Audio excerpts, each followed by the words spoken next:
PBA Finals na, SMB versus TNT. Sila pa rin pala. Pero teams put up a fight sa Philippine Cup, probably one of the good conference in recent years sa liga, except na merong Terra Firma Jeep. Feel ko lang maganda yung naging conference, 'di ba? Nagbago na ako, not the shitty anymore kasi nag-enjoy naman talaga ako eh. Maybe because of the Converge fight, Ginebra is beatable today. Andyan pa rin yung pang-aasar sa Magnolia. Rain or Shine is merong 2010s na aura. Rising yung Phoenix because of Richie Rivero.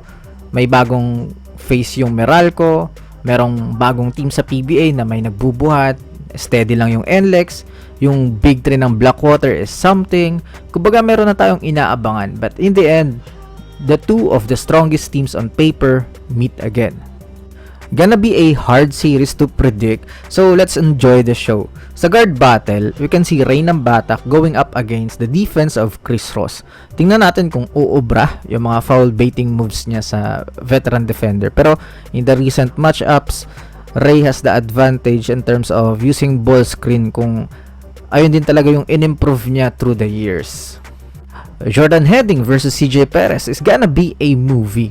We can see a lot of isolation for this matchup as ganun talaga yung offense ng TNT. And for SMB, nakita natin yung history ni Perez. So, magkakaroon din siya ng chance. Kaya magiging masarap yung matchup na to. Who will be the best creator of these two?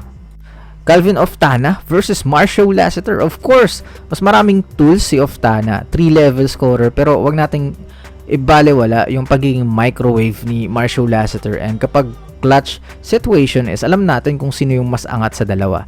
If only bata-bata pa si Marcio, maganda yung defensive showing sana niya. Pero Don Trollano is there to relieve him, and I think he will have more time to defend Oftana.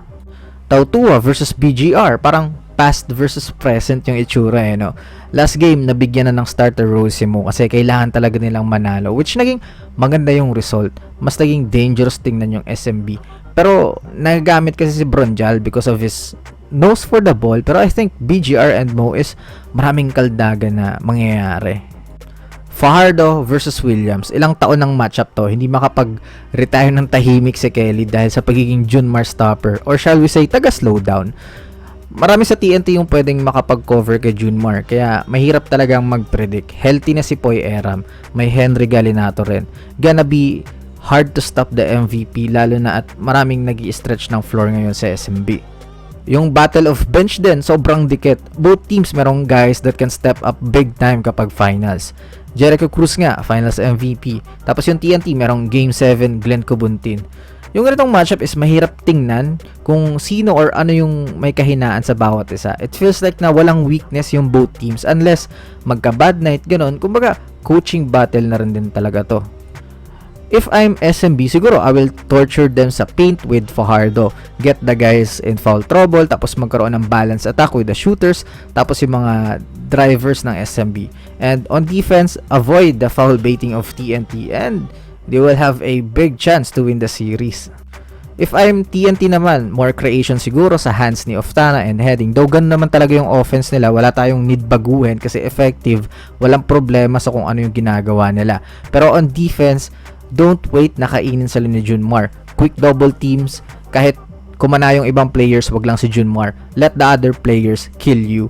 Kahit nga nung nag-explode si Perez, nahabol pa rin yun ng Ginebra. So, ayun yung sinasabi nating may chance talaga to win. Pero, once na nag-dominate si Fajardo, GG na.